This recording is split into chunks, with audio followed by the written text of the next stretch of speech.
actividad física en general es un estímulo capaz de activar y modificar la actividad endocrina, siguiendo diversas vías para una mejor adaptación física y psíquica, lo que permite acceder a la posibilidad de lograr un rendimiento adecuado a la exigencia planteada. Practicar deporte de forma regular es primordial para lograr un crecimiento adecuado, debido a que potencia la secreción de hormona de crecimiento al mismo tiempo que se fortalecen las estructuras óseas y el sistema cardiovascular. Por acá decía Yulin Chan, al igual que Urbanita, se les preguntan qué tipo de exámenes se deben realizar para saber si hay un déficit de este tipo de hormona, en este caso. Esa pregunta es bien interesante porque con la hormona de crecimiento ocurre algo un poquito diferente con el resto de las hormonas. Y es por lo siguiente, la hormona no se secreta en forma continua, sino ella se secreta por pulsos. Entonces, para medirla es necesario buscar estímulos que logren que ella se secrete y podamos medirlo en forma adecuada. Entonces, hoy en día, a nivel, vamos a decir, mundial, se estableció que el mejor estímulo son estímulos farmacológicos, es decir, son medicamentos que conocemos que son capaces de estimular la secreción y hay que medirlos en varios puntos. Entonces hay que medirle al paciente, por ejemplo, tú llegas de tu casa en ayunas, le miden una primera medición de la hormona, le dan el medicamento y luego se le mide a la media hora, 60, entonces en varios puntos para ver qué pico logra la secreción de la hormona y de esa forma se establece el diagnóstico. ¿Es cierto que esta deficiencia de la hormona de crecimiento causa una resistencia a la insulina? Se asocia un poco no resistencia, pues, pero recuérdate que las hormonas todas actúan como en conjunto, en concierto, y eso hace que se estimule un poco, porque ella es anabólica. Anabólica quiere decir todo lo que vamos a formar como tejido nuevo, y la insulina es también una hormona anabólica. Estábamos hablando sobre los factores asociados a la aparición o al desarrollo pues, de esta anomalía. Y Yulin Chan también dice por acá, buen día, un bebé que solo tiene un riñón funcionando, ¿es normal que tenga problemas de crecimiento o será otro tipo de causa? Si el riñón está funcionando en forma adecuada, él no tendría por qué tener problemas de crecimiento. ¿Okay? El riñón es uno de los órganos en los cuales va a actuar la hormona de crecimiento, porque ella, además de que actúa directamente sobre el hueso, hay un efector de la hormona que se sintetiza a nivel del hígado y a nivel del riñón. Entonces, por ejemplo, en los pacientes con insuficiencia renal crónica, que tienen daño del riñón, este factor efector que se sintetiza a nivel del riñón sufre disminución y eso afecta el crecimiento del niño. Pero en el caso de que tenga un solo riñón que funcione de forma adecuada, no tendría por qué tener problemas de crecimiento por hormona de crecimiento. Algunos bebés que nazcan prematuramente pueden manifestar ciertos retrasos en su crecimiento. ¿Estaría esto asociado a la secreción de la hormona? Sí. Pueden los niños que nacen prematuros y sobre todo no solamente prematuros, sino pequeños para la edad gestacional, que es un concepto un poquito diferente, porque prematuro es que naciste antes de tiempo, pero probablemente tú habías crecido en la barriguita hasta donde debías haber llegado. Pequeño para la edad gestacional, independientemente del momento en que nació, era pequeño para esa edad gestacional que había logrado la mamá. Estos pacientes pequeños para la edad gestacional, algunas veces, algún porcentaje de ellos tienen problemas de crecimiento. Entonces sí se puede asociar que haya trastornos de eso. No siempre son asociados a déficit hormonales, sino son características, igual que algunas otras del punto de vista endocrino, que se asocian con estos niños. Importantísimo aclarar eso. Ya habíamos hablado también de que sí es posible que un niño nazca pues perfectamente sano y que bueno, alrededor de sus 5, 7, 8 años comience a decrecer su ritmo de crecimiento justamente. ¿Por qué ocurre esto? ¿Por qué, digamos, se detona la patología, digamos, a estas edades? Bueno, porque es la edad en la cual comienza a exacerbarse nuevamente el crecimiento lineal, ¿no? Pero allí quizá también es muy importante la parte de las otras cosas que contribuyen al crecimiento, porque muchas veces cuando vemos a un niño que no crece bien, pensamos automáticamente tiene un problema con hormona de crecimiento. Y hay otra gran cantidad de cosas que influyen en el crecimiento, como es la buena alimentación, el sueño adecuado. Los niños deben dormir por lo menos de 8 a 10 horas diarias para garantizar, como ya mencionaba Anabel, los pulsos de la hormona de crecimiento durante la noche, durante el sueño profundo. El que los niñitos tengan alguna enfermedad asociada, por ejemplo, los cuadros de malabsorción, los cuadros de malnutrición, también puede afectar el crecimiento. Pero usualmente a esas edades, que es cuando ya están escolarizados, cuando comienzan a ganar un poco más de independencia, viene más también la comparación.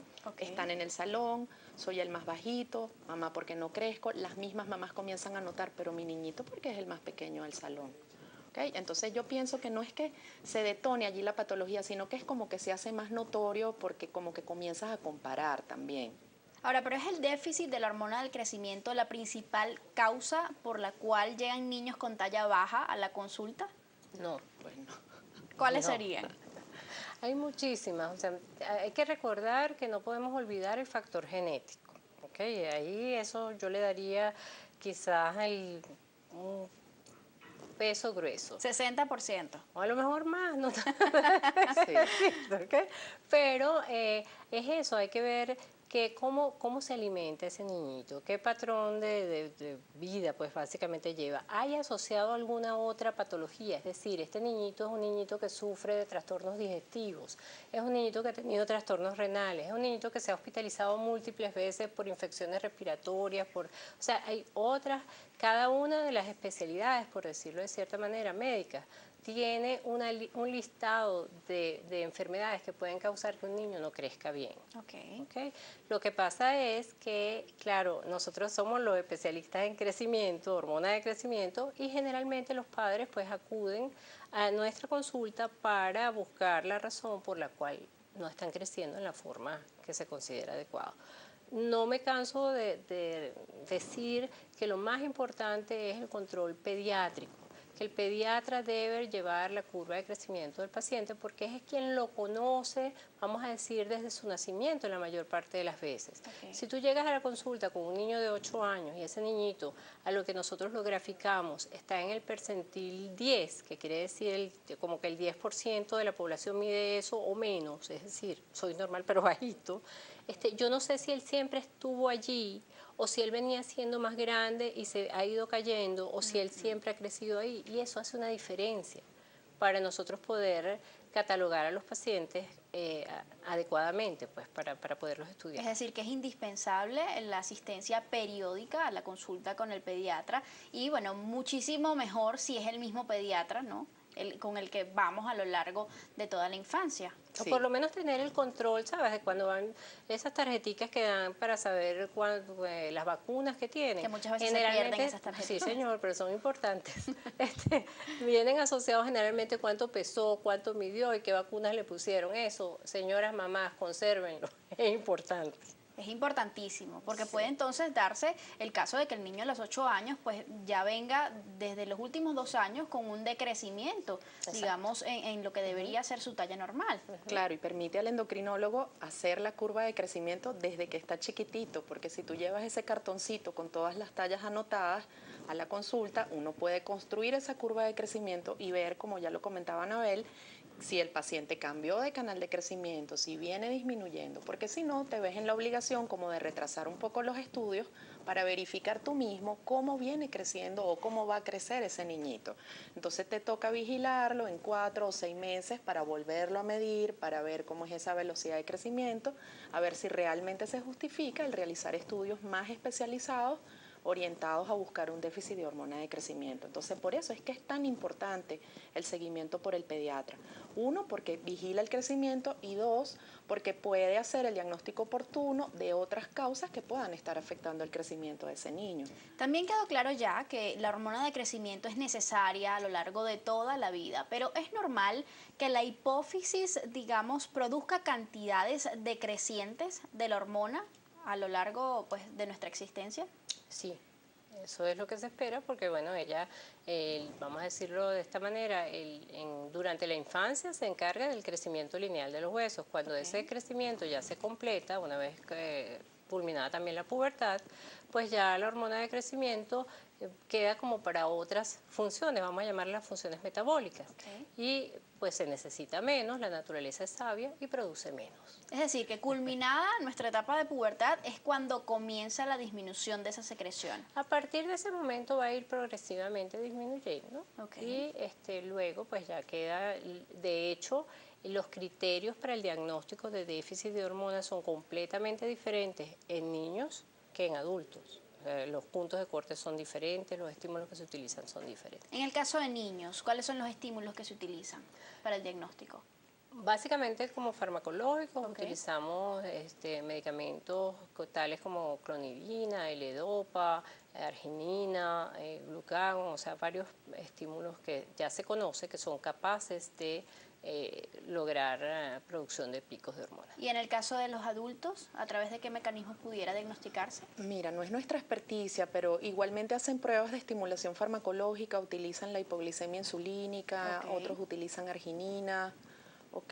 Pero como ya lo mencionábamos, los puntos de corte son distintos y los criterios son diferentes.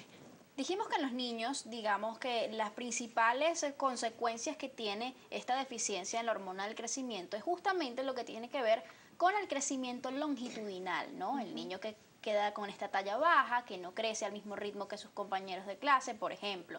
Pero en el caso de los adultos, quizás, ¿cómo se manifiesta esto? La clínica es muy inespecífica.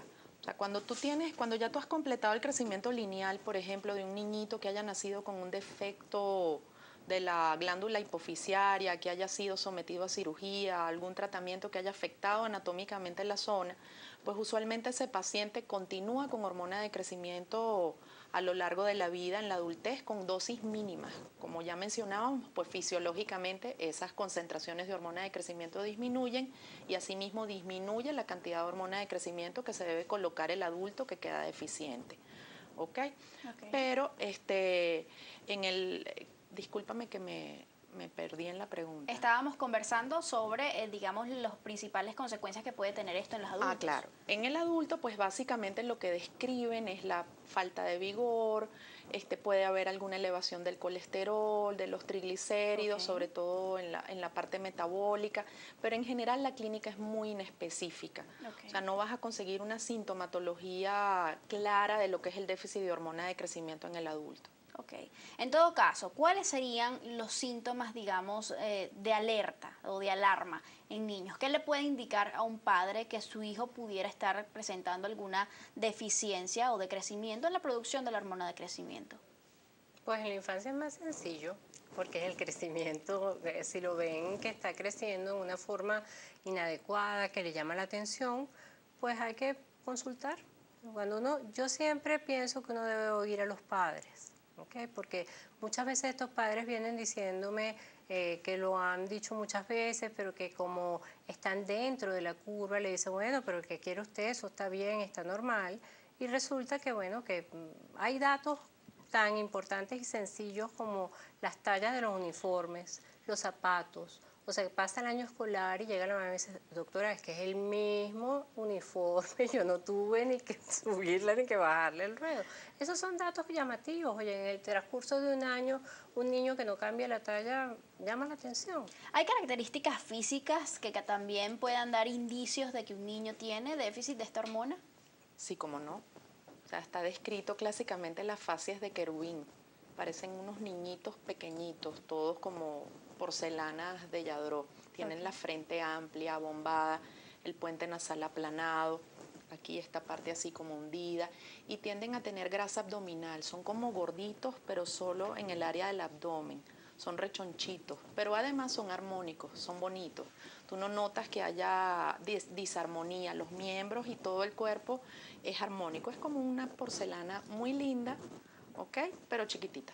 Hay muchísimas preguntas en el Twitter, vamos a contestar rápidamente algunas de ellas. Por ejemplo, nos dice por acá Marlene Montilla, Dice, buenos días, ¿cuál es la talla normal que debe tener un niño o niña de 12 años? Esto es algo bien subjetivo. El concepto de normalidad en la talla es muy difícil. Pero es una de las preguntas más frecuentes, quizás. Sí, porque la normalidad comprende una curva de crecimiento, ¿ok? Así como somos morenos, rubios, trigueños, ojos verdes, ojos azules, todos tenemos diferencias genéticas, también en la talla existen diferencias genéticas. Para eso se han hecho curvas de crecimiento a nivel mundial, incluso Venezuela tiene sus propias referencias nacionales, ¿ok? Y de allí la importancia de la talla y de que el pediatra lleve la curva, porque la normalidad comprende una curva que va desde el percentil 10 hasta el percentil 90. Okay. ¿Okay? Entonces todo lo que esté entre el 10 y el 3 uno lo considera normal bajo, por debajo del 3 ya lo consideras inadecuado. Entonces realmente no hay un número que yo pueda decir que todas las niñas de 12 años deben medir unos 55, por ejemplo, porque no es cierto. Doctora, usted quería agregar algo cuando estábamos conversando sobre estos índices o los indicios que pueden darnos a entender que el niño pueda tener el problema. Bueno, que de acuerdo a la edad, lo que hablamos en el periodo neonatal, pues es ese niñito que puede presentar hipoglicemia en el periodo en el retén, cuando son varones tienen un pene pequeño, cuando ya son lactantes, que es decir, aquel niñito que ya está, es esta descripción que estaba hablando María Esperanza, y se nota también otra cosa, que ellos hablan con un tono de voz como muy agudo. Hablan como chiquiticos. Okay. Entonces, aparte de las características clínicas que son gorditos con caras angelicales, porque son muy bonitos, pues tienen ese tono que llama la atención, el tono de voz. Ahora, pero agudo. ¿Esto está asociado quizás también al enanismo o no? Bueno, tú puedes llamar el de la deficiencia de hormona de crecimiento, se ha llamado también el enanismo hipoficiario, porque es una baja talla asociada a un problema a nivel de la hipófisis. Entonces, pero no es el enano, por llamarlo así, el enano del circo, que eso es otra cosa, son displasias esqueléticas que no tienen nada que ver con eso bien importante que ella dijo, son niños armónicos. Y armónico significa que los segmentos corporales son normales, es decir, ellos no es que tienen los bracitos cortos ni las manitos, ellos son normales pero pequeños. ¿A esta anomalía a nivel genital se presenta solamente en varones? En los varones. Sí, en las niñas no notas nada particular en los genitales. Perfecto. Tenemos que hacer una nueva pausa. Al regreso seguimos dándole respuesta a múltiples interrogantes que nos llegan a esta hora a través de nuestra cuenta en Twitter, @solucionesgb. Ya venimos.